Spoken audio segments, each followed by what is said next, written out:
Ladies and gentlemen, welcome back to The Truth. I'm your host, the one you love the most, Niall Hassan, back with a brand new episode here in The Truth. Back once again with my boy AJ Ponciano. AJ, how are you doing here today?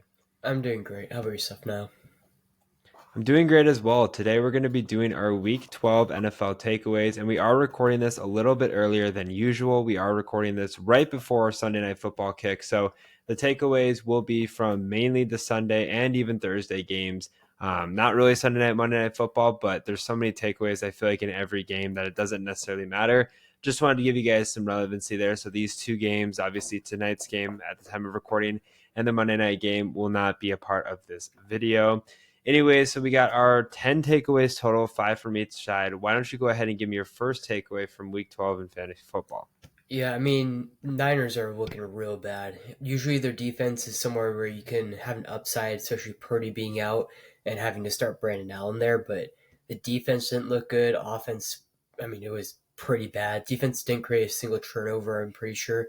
They had two passing touchdowns and three rushing touchdowns to Josh Jacobs. Offensively, Brandon Allen was 17 for 29 for 199 yards, one passing touchdown, one interception. They did have a field goal also. They only scored 10 points. Christian McCaffrey, 11 carries, 31 yards. Their leading receiver was Kittle, 66 receptions for 82 yards and the touchdown. I mean, just didn't look good at any part in this game. Passing wasn't good, under 200 yards there. And you're like, okay, maybe they're feeding Christian McCaffrey. McCaffrey only had 11 rush attempts in this game. Jordan Mason only had three, and Brandon Allen had two. I mean, at every level, without Brock Purdy in there, just didn't look good. And this could be a testament to Brock Purdy that he's actually a solid quarterback and a good quarterback, or you could just say that the 49ers team is washed. I actually have kind of grown on the side that Brock Purdy is a solid quarterback. I want to see for a couple of years. Grant Niners haven't been good all year, but this game really proved that Brock Purdy is a key point of the offense at the quarterback position, because it's not like how it was a few years ago where you could plug in almost any quarterback and it was good. I mean, they made Jimmy Garoppolo look good a few years back, and it looks like this isn't the same type of team. This is a team that actually does need Brock Purdy. Yeah, I might as well stick right there with my takeaway. And it's the fact that really good teams in the NFL need to have a solid backup quarterback. Otherwise, the fantasy guys that you have on your team kind of seem to be irrelevant. And what I mean by that is obviously Brock Purdy. I was a big Brock Purdy hater, and I still am a little bit, but I've grown in the fact that, hey, he's actually a really good system quarterback. He's a good, talented quarterback in of itself. I feel like many quarterbacks could go to San Francisco, thrive, and have success just because of the way that they're built. But really what we've seen a trend of this year is the backup quarterback kind of just halting production from all aspects of the offensive side, particularly with stars. We obviously saw with the Cowboys when Dak went down and Cooper Rush, CD Lamb's relevancy was basically gone. We saw with the Dolphins when Tua was out for those 4 games, Tyreek Hill's production was completely gone. And now we kind of see it a little bit with the 49ers. And Christian McCaffrey didn't necessarily have I mean, it wasn't a great game for him, only 11 carries for 31 yards, but a big part of that is because the offensive flow was not developed by Brandon Allen. And on top of that, guys in the wide receiver core were also not really as efficient. The only one that was semi-sufficient was George Kittle, 6 catches, 82 yards, and a score. Juwan Jennings, fine. 5 catches, 40 yards, nothing too spectacular. But Debo Samuel, 1 catch for 21 yards. It seems to be like when teams don't have a backup quarterback that has some relevancy, your entire fantasy teams are going to struggle. Now, there are going to be a bright spot because they are NFL quarterbacks, but it is something to consider moving forward. Maybe you have a matchup down the line. I don't know how long Brock Purdy's out for. I'm sure we'll know more by the time this is uploaded, but maybe you have a situation where, yeah, you have Debo or yeah, you have Juwan Jennings, but there's another guy that's kind of competing for that wide receiver 2 flex spot. And you really go with the guy not on the 49ers because they have a solid quarterback. They have a solidified offense. And maybe that's what the steps you have to take, because sometimes this is really going to hurt your fantasy teams, especially as we make the final 2 points this season or 2 weeks of the regular season for most leagues. They always say that the backup quarterback is the most important position in football. And I feel like we've really kind of seen that to relevancy, especially as of late. All right, what about your second takeaway? The Panthers, they were right there. They almost had that game. They just gave Mahomes too much time, and we've seen it time and time again. When we give Mahomes 2 minutes or right around 2 minutes, he's going to drive down the field. The Panthers, right there the whole time. They tied the game with a minute 46 left, scored a big touchdown, got the 2 point conversion right there to tie the game, and like I said, just gave Mahomes too much time. Good drive down the field, had a 30 plus yard rush attempt there to basically seal it to bring him into field goal range. It's one of those things that, yeah, the Panthers lost, but you know what? They've been looking good these last couple of weeks. Bryce Young's been looking good the past couple of weeks, really making really smart decisions. He was 21 for 35 this game, 263 yards, a touchdown, three rush attempts for 20 yards. They were right there with the Chiefs, and it's not like the Chiefs have a bad defense and it's just Mahomes. They have one of the best run defenses in the NFL. But their pass defense is really good also. They've been good all year on the defensive side. And the Panthers, they're right there with them. I mean, they were tied with them under 2 minutes left in the game, and we just saw the Mahomes magic again. Granted, yes, it is against the Panthers, but we see it time and time again. When you give Mahomes just too much time like that to go down the field, score a touchdown, or to tie the game, or get a field goal to win it, he's been able to do it time and time again up to this point, and it's just fun to watch. That was a game that today during study hall, me and my teammates were watching because we saw it like last second. It was like it hit 2 minute warning. We're like, oh, they're at the 40-yard line or 30-yard line of the Chiefs. Like the Panthers may actually do this, and they went down. They did it offensively. They got it done. Just defensively couldn't come up clutch and stop Mahomes. Yeah, so my second takeaway is really start buying the hype in TJ Hawkinson. Now, he is rostered in most leagues, 86.6% of leagues. Obviously, I traded him to you in Dynasty. That was a hard one to trade for a variety of reasons. One, because he's an Iowa tight end. Two, because he's a Minnesota Vikings tight end. But three, overall, he's just a really good tight end. And as a Vikings fan watching Vikings games, even last year dating back, TJ Hawkinson was one of the best tight ends in football. Strictly on the fact that he's got hands of steel. This dude does not drop many passes. I think that's going to be crucial for the Vikings moving forward. I mean, this is a weird game for Minnesota. The Vikings, or Justin Jefferson, excuse me, had 2 catches on the day. Jordan Addison had a big game, and TJ Hawkinson had a big game. 7 catches for 114 yards. The Minnesota Vikings quarterbacks, whoever it is, whether it's Sam Darnold, Nick Mullins, even Kirk Cousins last year, always loved it though to Hawkinson because he's a reliable tight end option. I think he's really going to step up into that tight end 2 role. I really do think that a lot of the attention has been focused on Justin Jefferson, and understandably so. But I think that production is going to come back in the next couple of weeks. I think actually Jordan Addison's production is going to go down. But what's going to remain consistent is the fact that TJ Hawkinson, in my opinion, is the number 2 target on this offense. Now, for those that were kind of worried about his injury, obviously, when he's coming back from that, he's now 3 weeks removed from that. So he's definitely in the right standing there to hopefully continue to stay healthy and really move forward to help your fantasy teams have success. But especially if you have him on the bench just because you don't know if you should start him or not. This is a guy that reliably moving forward is going to be a consistent target. He's going to be a guy that many people, are going to continue to target. I meant to say 4 weeks earlier, removed from that injury. And they got 3 home matchups coming up: Cardinals, Falcons, and Bears once again. So a lot of opportunities for success, especially for TJ Hawkinson coming up here. All right, your next takeaway. Outside of 2 of the games, I mean, this was a really good 10 o'clock slate between really close games coming down to the very end, big plays coming up. I mean, Titans beating the Texans in a pretty close divisional game, 32 to 27. Your Vikings Bears game, another divisional game that went to overtime. The Bears coming back and tying it with a field goal at the end of the game to go to OT. Even the Cowboys Commanders, another divisional game right there. Yes, the score looks a little bit more different, but that big play from Terry McLaurin, the 86-yard touchdown that they had to tie it up, or to potentially tie it up, and then the missed field goal right there that would have tied it up, to the onside kick that was returned for a touchdown that for the Cowboys. Good game there. As mentioned, the Chiefs Panthers was a good game, but are just really good. 3 divisional games that we saw, or four, sorry, 3 divisional games that we saw that were pretty good, and then kind of a surprising game.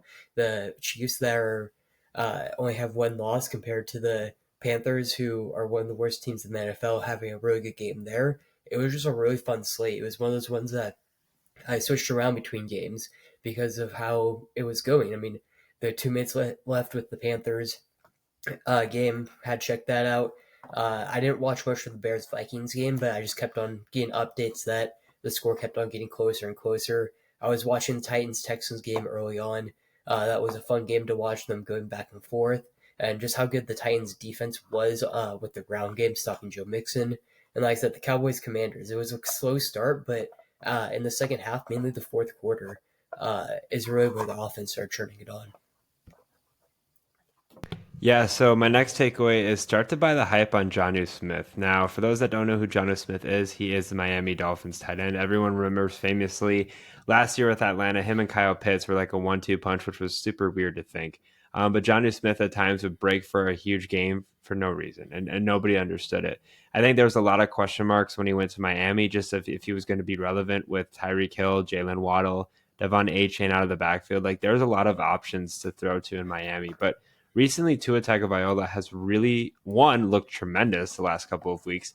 Looked like he hasn't missed a beat. And two, has really started to target guys like Jonnu Smith. Yeah, Tyreek Hill will have his game. Still waiting for that big game from Tyreek Hill, but he'll still have those games where he gets 15 points, but then you'll have games where he has like 4 points. And a lot of those targets are going to Jalen Waddle and Jonnu Smith. Last 2 weeks, 6 catches, 101 yards, 2 touchdowns, 28 fantasy points. Last week against New England, 9 receptions, 87 yards, and a touchdown, 23.7 points. He's also rostered in 59.3% of leagues. I'm guessing that number is going to skyrocket going into next week. But if you're a team that has a high ranking on the waiver order, this could be a huge pickup for you. Yeah, you're still going to have the threat of Tyreek Hill and Jalen Waddle, but right now, Johnny Smith is sitting as the eighth position ranked tight end. And I'm guessing in most fantasy leagues, he wasn't even drafted. So Tua's obviously looks great, but he's also looked at guys like Johnny Smith to kind of lead the way and have success for them moving forward. I think the success is going to continue. I think it's here to stay. I think Johnny Smith could be a huge sleeper target, especially for those leagues that are kind of deeper or for teams that are looking for some stability at the tight end position. I think you got a stability piece here in Jonnu Smith in that Miami offense, which seems to continue to improve week in and week out. Okay, what about your next takeaway?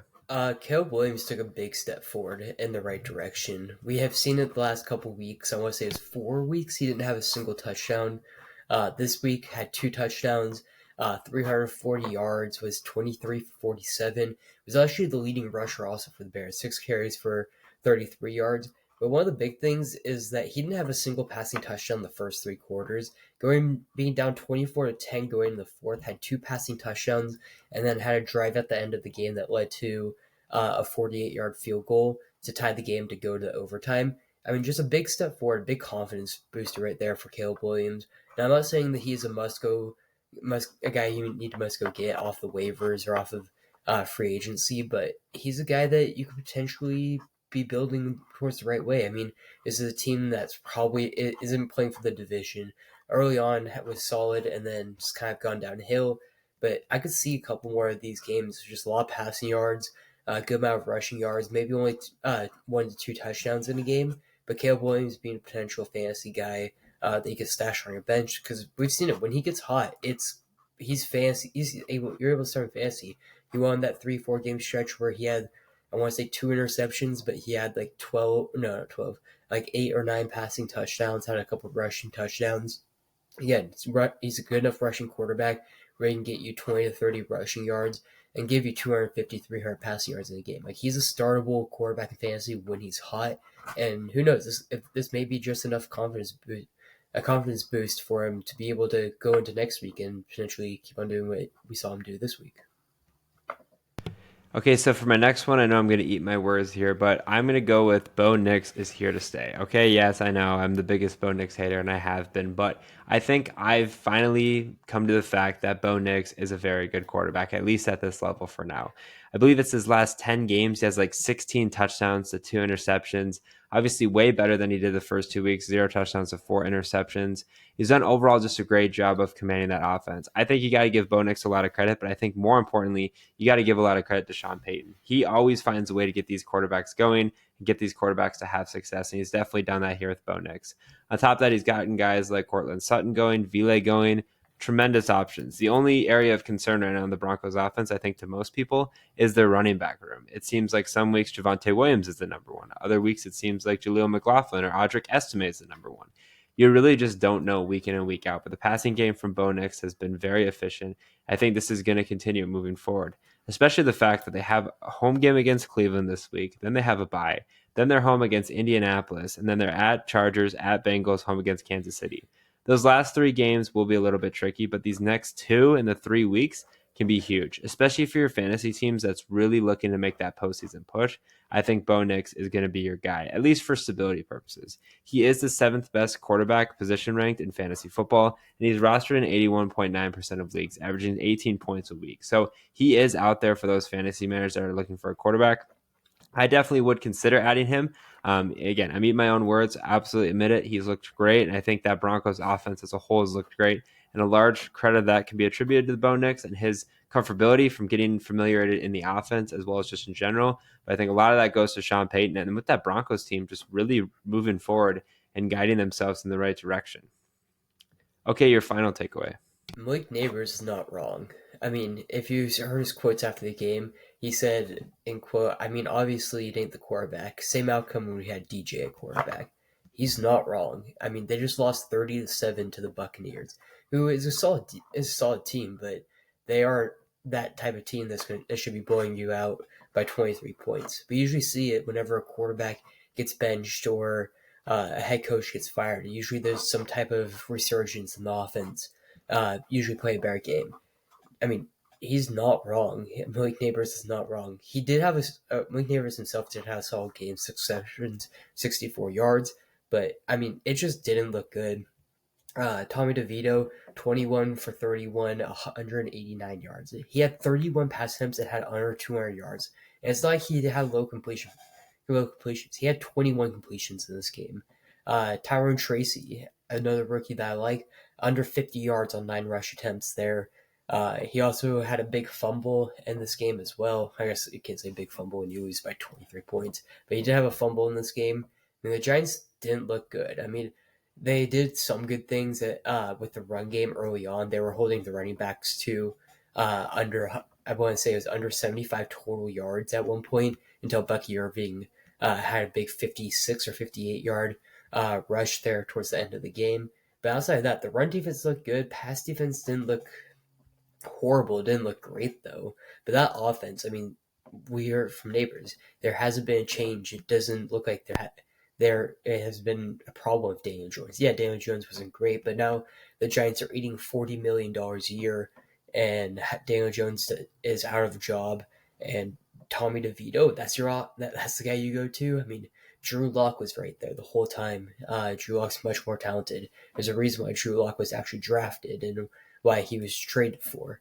I wouldn't be surprised if they go to Drew Lock next week, and I wouldn't be surprised if they don't win another game this week. I mean, it's not a quarterback problem with this team. They got talent, they got guys, but it's just the way they're being used. It's the schemes, it's play calling. Malik Neighbors also asked, like, what do you think it is? And he's like, ask someone else because I don't know. Essentially, he was saying, like, well, everyone else is smarter than me. I don't know. Like, he doesn't want to say it, but like everyone else knows. The locker room knows. It wasn't a quarterback problem. It wasn't a Daniel Jones problem. It was a head coach problem. It was an offensive coordinator problem.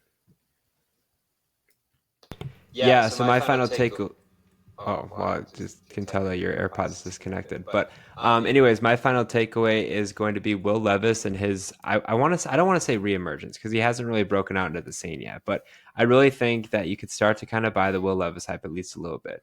The last 3 weeks, he's had three of his best fantasy seasons of the year, and it hasn't really been close. 19.1, 15.6, and 16.1 consistently. On top of that, he's only thrown 5 touchdowns and 2 interceptions, so he's still turned the ball over. He's had one game where he hasn't thrown a pick. One thing that does kind of open my eyes a little bit is his rushing stats. Now, not the fact that he's getting rushing yards, but he's getting more carries, running the football more efficiently, 7 and 8 the last 2 games. More than that, he looks a lot more comfortable in the pocket than he did early on. I think that's huge and taking strides in the right direction. Biggest question mark going into the next season is what is Tennessee going to do at quarterback? I think there are some good quarterbacks in this class, but I don't think there's going to be nearly as much quarterback need as there was last year. I don't think there's going to be a lot of guys that are necessarily taken off the board in the first round, maybe three, maybe four, depending on what teams are looking for what quarterback and where. But the Titans really have decisions to make. If it's going to be Will Levis, if it's going to be somebody else, right? There's tough decisions to be made.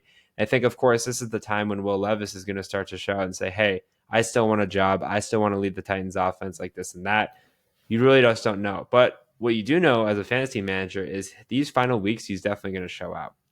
Now, is Will Levis probably consistently startable? I would say no, but I would definitely move him to the point of being rostered on your team as a backup quarterback Or if you need to throw in a guy like Will Levis to start, I think you could definitely do that as well. It just really depends on the situation, depends what your team's at and everything like that. And again, there's a lot of changes that can still be made to help him have success, but I think he's at least venturing in the right directions, had 3 good weeks, and I think that can continue, especially for this Titans offense that's rolling. They're 3 of their last, or actually, that was kind of stupid. I was going to say half their games are going to be at home, half their games are going to be on the road. They have a big challenge coming up next week at Washington before 2 home games, Jacksonville and Cincinnati, arguably playoff clinching time. So a lot to be said, a lot to be kind of figured out with Will Levis, but I think he's definitely taking steps in the right direction and can be a reliable quarterback option probably in a week or two, but I would at least move him to being rostered on your fantasy team. Well, thank you guys for listening to another episode here on The Truth. If you guys did enjoy it, make sure you follow The Truth on Twitter, The Truth as one, to stay up to date with the latest information regarding The Truth, including podcast dates, podcast uploads, and other important information you don't want to miss. Make sure you guys also follow The Truth on Instagram and TikTok at the.tt.truth. Are you looking to find a drink that offers peak hydration, raises your energy levels, speeds up your recovery, and keeps your mind sharp through focus and memory? Look no further than Acid Rainwater. I'm excited to partner with Bloodline Sports, AZ, and Acid Rainwater, which focuses on peak hydration and productivity, while also maintaining an ecosystem-friendly product. Use code HESSON15, that's HESSON15, for 15% off every purchase. As always, I'm your host, one you love the most, Niall Hesson, joined once again by AJ Ponciano. Take care, and good night.